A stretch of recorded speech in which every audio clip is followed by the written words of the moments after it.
No, baby, that's for somebody else. We're just going to keep you right where you're at right now. It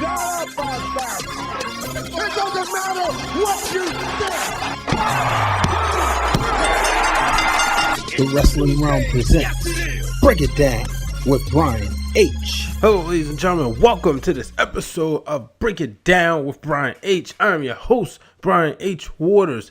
Episode number 54, folks. And you know what? I'm getting right into the top rope this week.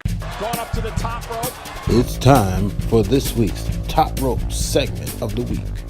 So, my top rope this week is Becky Lynch, the man. Not only did she win the Royal Rumble, but she has already declared who she will be facing at WrestleMania 35 in New Jersey at MetLife Stadium, and that is no other than Ronda Rousey. We're finally going to get the match. Now, I know there's a lot of people out there saying that it's possible that they're going to insert Charlotte into this match. I really hope they do not. But guess what? We got about 2 months until we get there and got 2 pay-per-views coming up. We saw Becky come out on on Raw after Ronda had just put her Raw Women's Championship on the line against Bayley, and during the match, Bayley took her to the limit, but she couldn't get it done. Who thought she was? Let's be honest. But Becky came right up there and said, "Hey, remember what happened last time I was on Raw?" And the two exchanged words, and what I noticed was I saw Becky Lynch in her element, and I saw Ronda Rousey looking to try to get herself hyped up. When somebody, not saying that she can't beat her, but you look at somebody who's like trying to gas themselves up to make themselves believe that they can take on this challenge. And that's what I saw with Ronda Rousey. Wasn't too impressed. I know some people were, but I just wasn't, because what I saw from Becky was that silent, like, I'm going to come to WrestleMania and I'm going to get what's rightfully mine. I won the Royal Rumble and I know exactly who I want to face. I was taken to the limit with Asuka. Not saying I can't beat her, but I know I can beat you, and I'm going to hand you your first loss. But let's move on to SmackDown, because we opened up the show with the man, and she said, she went out there and said, look, this is, she's going to take on Ronda Rousey. Suddenly, here comes Charlotte Flair. And, a lot of people probably rolling their eyes like, oh, gosh, here we go. But Charlotte would go in to taunt Becky and let her know, like, yeah, I took you to the limit. I'm the one who made you the man because I made you do this. And congratulations. And Becky's like, look, you ain't taking credit for my success. Boom. They start fighting. And that, they had this big melee. Becky appeared to hurt her knee. Hopefully, it's just a part of the storyline. As you know, she won the Royal Rumble with one leg. That's the story. So she went out there, and when she got into the ring, afterwards, as she was leaving, Kayla Braxton went out there to attempt to take her, get a word with her and ask how come she refused medical attention. And she says, I'm not going back on the shelf. Bottom line, I'm not going back. So that's where we are with that. Like I said, folks, I don't know. Give Becky and Ronda the opportunity. If you want to make Becky into a crossover household name and crossover to the masses, she needs to beat Ronda Rousey at WrestleMania. Not, okay, she's going to be good enough. Clearly she's showing, hey, I can do this. I don't want to be saying she's the female Stone Cold Steve Austin, but when the WWE was ready to make Stone Cold, he would beat Shawn Michaels at WrestleMania 14, and Mike Tyson was there. The world was introduced to Austin because you had all these eyeballs on a product because Mike Tyson was there. And Shawn Michaels, people knew who he was. Was he what Stone Cold was to the masses? Absolutely not. But this stuff helped. And then Austin would just get white hot, as he called himself, a white hot babyface. The rest is history. So that's what I want to see. So let's move on. We're going to go back right into SmackDown. I had something else, but, I'm changing the rundown on the fly. Why? Because if you saw the end of SmackDown, you saw that we have a new symbol of excellence. No longer are they using the black leather WWE Championship title. Instead, Daniel Bryan has decided that he's going to use this belt made of hemp because he says that he is a hypocrite walking around with the belt that was used from a dead cow in whom he named Daisy. I thought this was genius. Now, that belt is horrendous. I got to start right there. It's ugly, but it makes sense because it's Daniel Bryan. I couldn't stop laughing, texting all my friends like, so we all think about this, And on Facebook, the same thing, which you can find me at Brian H. Waters Talk Show host. The same thing. People were just like, what in the world is this? What is going on? But yes, Daniel Bryan has introduced a new symbol of excellence because he doesn't want to walk around with leather. But, we saw afterwards AJ Styles came down the ring.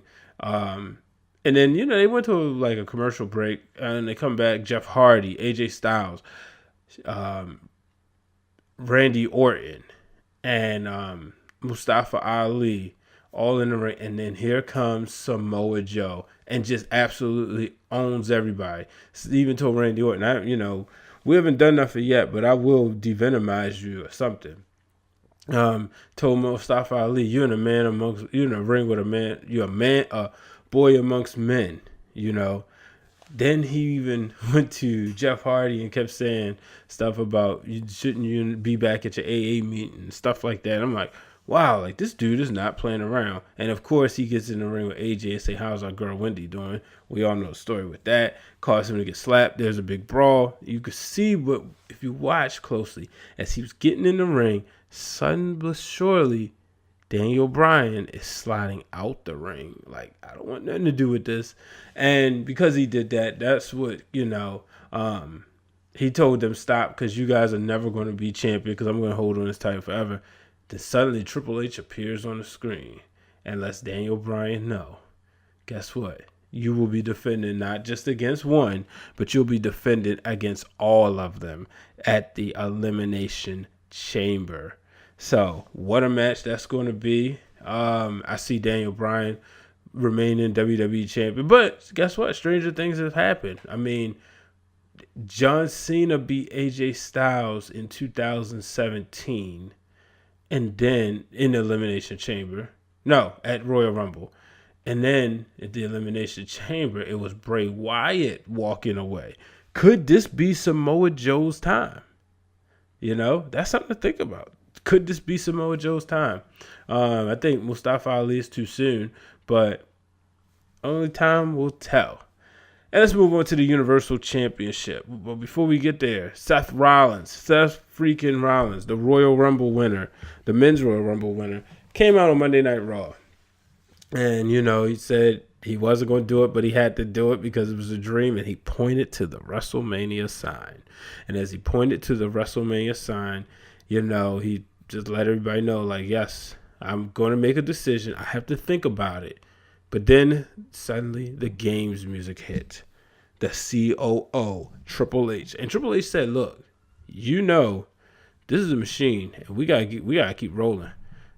I need you to make a decision tonight. Can't wait for your decision. Need you to make one tonight. And because of that, he also went to tell him, like, he was proud of him. Told him that, he said he started to get emotional, but he saw what Seth Rollins was capable of, and he owned up to it, and he did it. And then suddenly Dean Ambrose comes out there. More on him later. But Dean Ambrose comes out there, folks. And as Ambrose comes out, he just tells Rollins, You're going to let him break us up. You're going to let this man stand between our brotherhood. And Triple H was ready to clap back with him and said, well, you're talking about breaking up the family. Look what you did. You went out there and broke up with us. I mean, you broke up your family on the same night that your brother announced that his leukemia was back. You couldn't have picked a better time. So, because, Ambrose was certainly trying to remind Rollins, like, look what happened years ago. And then, that would lead to a match which Rollins won. Be honest with you, I barely watched it. I'm tired of seeing them wrestle every 3 weeks. I've seen enough Seth Rollins versus Dean Ambrose. I am good. Trust me. So, but then later on tonight, he came back out, Seth Rollins that is, and he declared that Brock Lesnar is the guy he will be facing. And as Lesnar was out there, they got into each other's face, and Seth Rollins took 6 F5s. And after a couple of them, he kept saying, is that all you got? Just making the beast angry. Seth Rollins has to go over, folks. That's what I'm saying. I would hope that he goes over. This is how you make Seth Rollins. This is how he becomes that big star.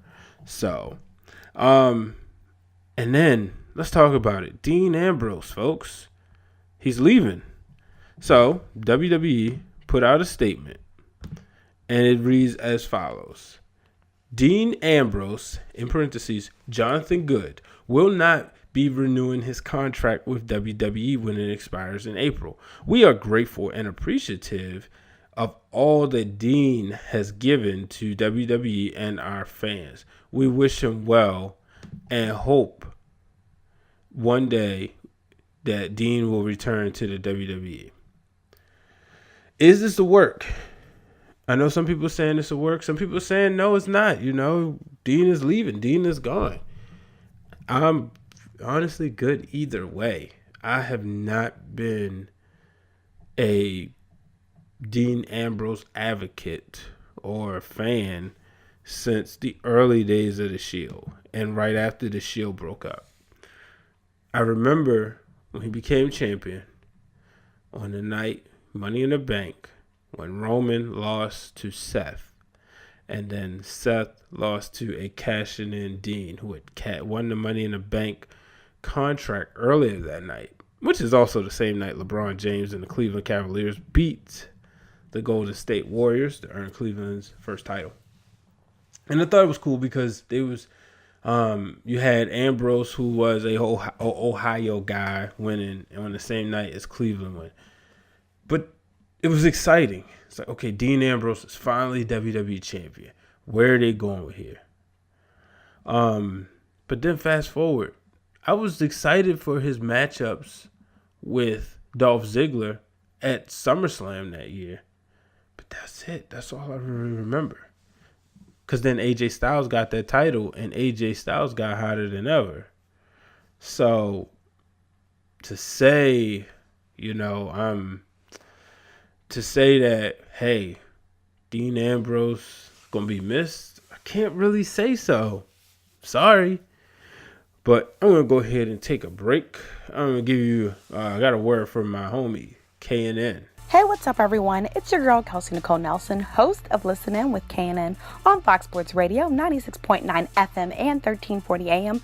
And I want to make sure you are listening right here to Break It Down with Bryan H., brought to you by the Wrestling Wrealm. And I'm back, ladies and gentlemen. That is my homie Kelsey Nicole Nelson. Make sure you catch her Super Bowl coverage right now on, you can follow her on Twitter at The Real K Nelson. Down in the Super Bowl, depending on when you listen to this, more likely you are listening to it before the Super Bowl. But yeah, she's down there getting, doing her thing, checking out, as we get ready for Super Bowl 53, I think it is. 50, yeah, something like that. I'm clearly not excited. I'm more excited about Halftime Heat.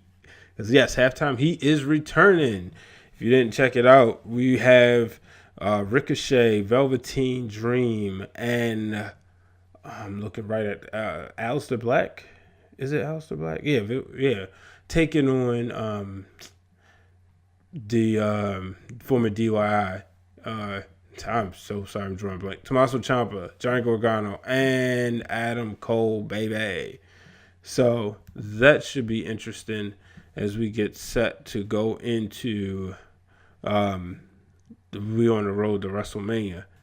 So moving on, Mandy Rose and Sonya Deville officially entering the chamber, but Mandy finally explains all this time why she is after Jimmy Uso, and more importantly, trying to be a thorn in Naomi's side. She took us back to Tough Enough. Was that 2015? Mandy Rose was a contestant, or as the time she's known as Amanda. And if you remember, The Miz had this big crush on her. Paige kept saying the only reason why she was, because I think she was about to be eliminated and Miz decided to save her. And Paige was like, she only did that because she's hot. So Mandy Rose ended up, obviously she got eliminated. The winner never stays around. You look at that class, Chelsea Green, she's in NXT. And I'm not going to remember everybody, so I'm just going off the top of my head. Sonya Deville, Mandy Rose, Velveteen Dream, all of them from this class. But nonetheless, Mandy Rose, she brought up the fact that Naomi was talking about how they just wouldn't be able to handle. Are they sure they're going to be able to handle and do what they do? And this is when Naomi was a heel with Team Bad, Sasha Banks and Tamina. And then Naomi didn't really appreciate the fact that Mandy was smiling. So she ordered Tamina to splash her. And she kept bringing up that and showing the footage. This right here is phenomenal storytelling because everybody's wondering why. And I'm almost certain everybody listening forgot about that because it was not a highlight part of the show. If you would have said Velveteen Dream has a beef with the Big Show because Big Show slapped him real hard, fine. If you would have said Velveteen Dream has a beef with Hulk Hogan because Hogan called him a mark for the business and told him he needed to stop cutting promos to embarrass his opponent. Instead, he needed to lift his opponents up, fine. But nobody remembers that situation with Mandy Rose and Naomi. I put it like this: you ain't remember it when this storyline started. When it happened, you're like, oh yeah. But yeah, so we're going to get Mandy Rose, and she says that look, she's going to win the tag titles, and Naomi is going to be the last thing on her mind. But it finally makes sense because almost left out a crucial part, because she said she went home crying and she developed a condition, and that led to her boyfriend breaking up with her, which made Corey Graves excited for whatever reason. More on that later.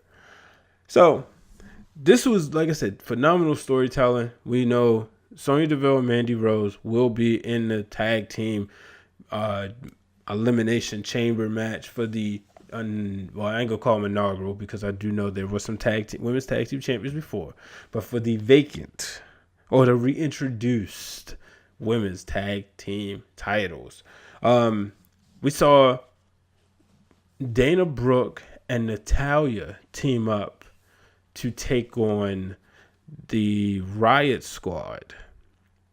And was that? Yeah, they took on the Riot Squad. Dana Brooke went out there, and before the match, she told look, I'm better. She started naming she was better than everybody in the Riot Squad. She said she was better than Natalya.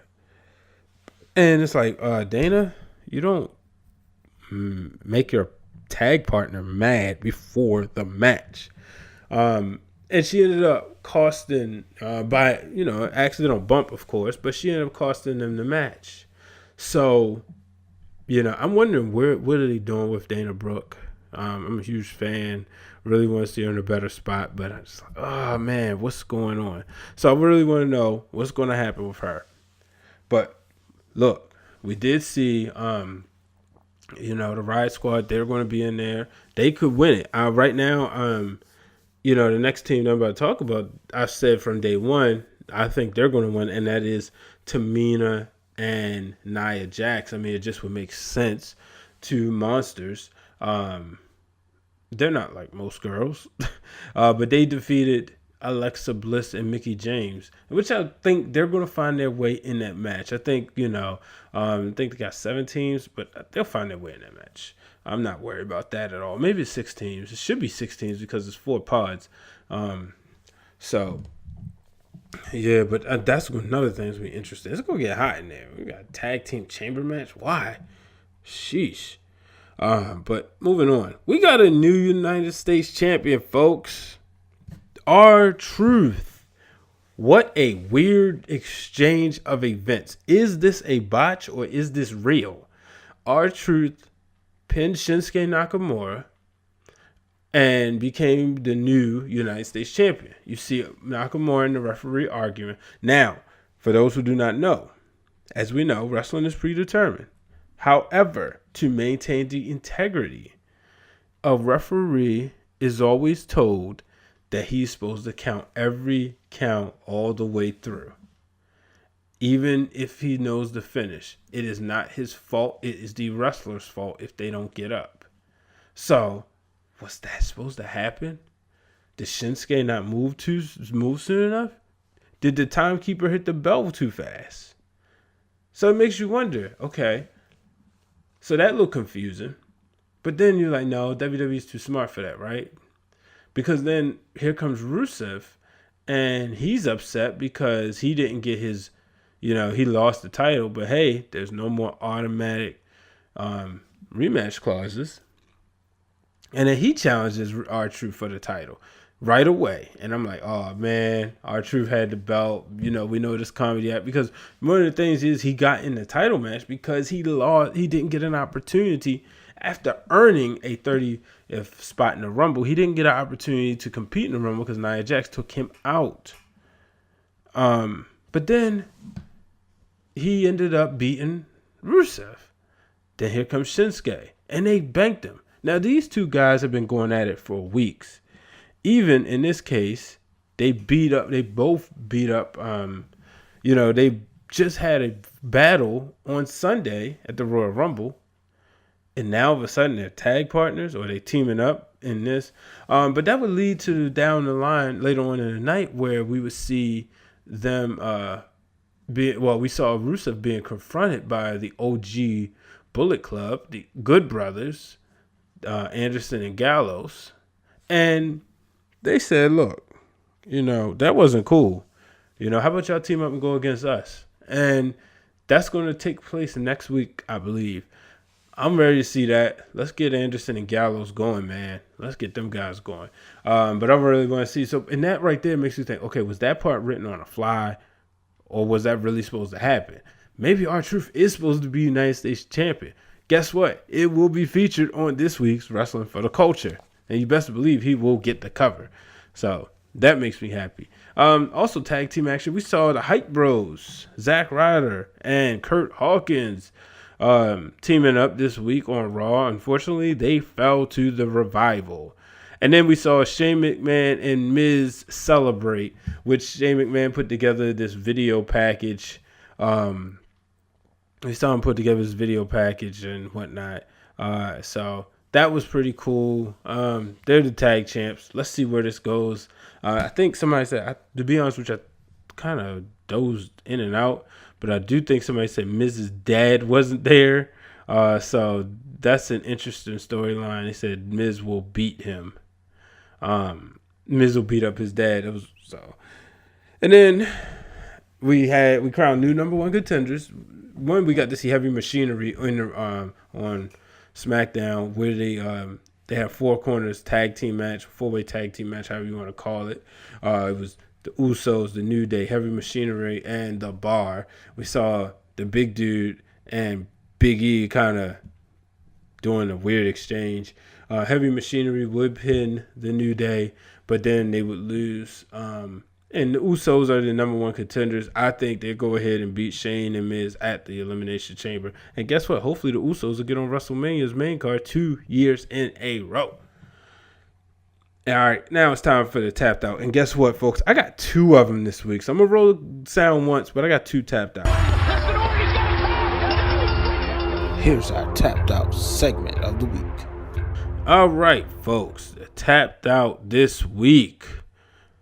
First, let's start with with Corey Graves and his horrible commentary. I'm over it. It's annoying. Every week he comes out there and he's just constantly talking Mandy Rose. All right, that's fine. I understand you have a crush. Whatever. But, he does it to the extreme. And it's like, dude, come on now. This ain't the Attitude Era no more. Yes, there was only one Jerry the King Lawler. There is no need for you to constantly go back and forth. Oh, my gosh, she's this. Yeah. It's like, shut the hell up. Like, seriously. It's annoying. But then the bullying. Because that's what it is. The bullying of Renee Young. Why, dude? Why? That's annoying. Every week, you just constantly do that. Or, he's going at her. And I understand, especially when Dean Ambrose is in the ring, it's different because you have Renee Young, who's a face. Then you have Ambrose, who's a heel. And then it's almost like he's just constantly pestering her, especially when Ambrose wasn't showing up, just constantly pestering her about information. And I'm sitting there like, dude, that's kind of uncomfortable to watch. So to say I'm not feeling it is an understatement, to be honest with you. So yeah, I'm just not a fan of Corey Graves on commentary. So the other tapped out is Baron Corbin defeating Kurt Angle. What in the world is going on? Kurt Angle, I understand. I'm trying to wait, see where the story goes, because maybe it's something along the lines of, just trying to make him have a big hero's comeback. But right now, this does not look good at all. And then it's Baron Corbin of all people. Like, I understood Drew McIntyre. Made sense. Loved it. Because it was Drew, right? But then you have Baron Corbin. And I'm like, dude, he's just not working. It's not getting over. I don't get it. I really don't. So I'm just over it, to be honest with you. So that's where I am with that. I'm going to take a break before I come from the Wrealm. This coming up from the Big Gold Belt Podcast. Yo, this is 2 Chainz of the Big Gold Belt Wrestling Podcast, and you are now listening to Break It Down with Bryan H. Waters, brought to you by the Wrestling Wrealm. All right, I'm back. Make sure you check them out. They have my girl Ariella Nix on the show this week. They also, I'll be joining them on a, everything's situated. We'll be joining them on a mega show. So I'm looking forward to that, getting a chance to talk wrestling with some more wrestling peeps. So it's time to come from the Wrealm. And now for our From the Wrealm segment, where I answer your questions from the Facebook fan page, the Facebook group page, and the Twitter at Wrestling Wrealm.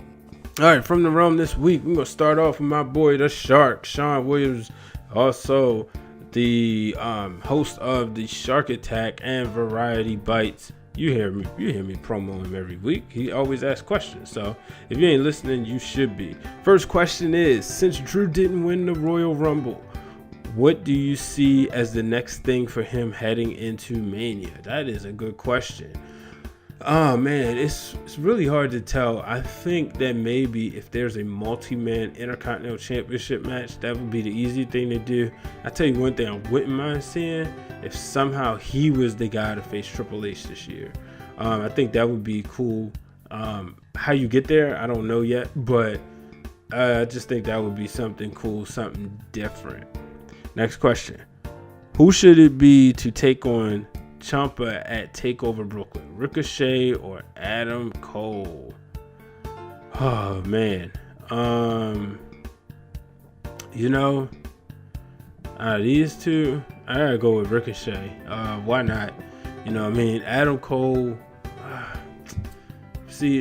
I just don't want to see the heel versus heel matchup. And Adam Cole, one day he will be a top babyface, I predict.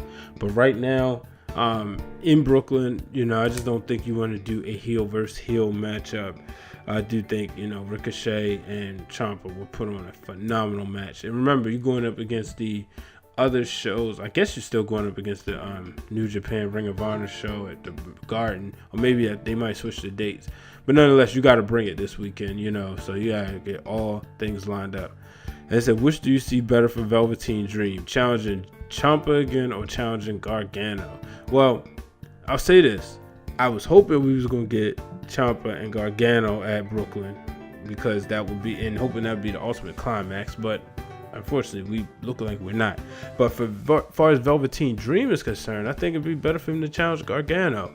I just don't think there's a reason to put him back in that world title picture. He lost fair and square, so that's where I'm going with that. And then Shark's last question, got it in today. He had a couple questions. So, do we really need Becky and Ronda to have Charlotte in the mix? It feels like lack of faith in Becky not to have it one-on-one. I 100% totally agree with you. Just give Becky her chance. I feel like she can get it done. She's going to put on a good match, but the storytelling is going to be phenomenal from start to finish. There's no need to throw Charlotte in the mix. Put her with Asuka. And last question from my boy Octavio Martinez Jr. After hearing that Dean Ambrose is leaving WWE after WrestleMania, where do you think he's headed? AEW or another wrestling promotion? So, I do think he's heading to AEW. I wouldn't see him going to Impact Wrestling, although Sami Callihan was saying something along the lines of, isn't this guy from Ohio as well? So, you could have him with OVE. That would be interesting. We know that they're trying to recruit Rich Swann, and he was doing everything they could, and Swann wasn't having it. So, but man, I'm be honest with you, I just don't care. I don't think him going to AEW is going to be a big splash. Yes, it's going to be cool. Okay, big deal. Former WWE champion. They already have that. They got Chris Jericho. It's not like he's doing super great things. It's not like he's drawing huge money right now. You can go in the store and not see Dean Ambrose merchandise. It's that simple. You don't see his shirts all over the place. At one point you saw it, but he's always had that cult-like following, and he's never able to really transition over and get a bigger following with, what do we say, the children. My child isn't asking me for a Dean Ambrose t-shirt. He might ask for the action figure because his Uncle Dwayne and him collect all the wrestling action figures, but that's about it. So that's where I am with that. But ladies and gentlemen, that is going to wrap up this week's episode of Break It Down with Brian H. As always, folks, thank you for checking out the show. Thank you for subscribing. If you haven't got a chance to do so, get on iTunes, drop a 5-star rating, rate us on Spotify, go into YouTube, subscribe, and then tell your friends to subscribe to the YouTube channel. And guess what? If you're on YouTube right now, click below, hit subscribe, and while you're at it, check out some of the other content right there. I'm Brian H. So long, everybody.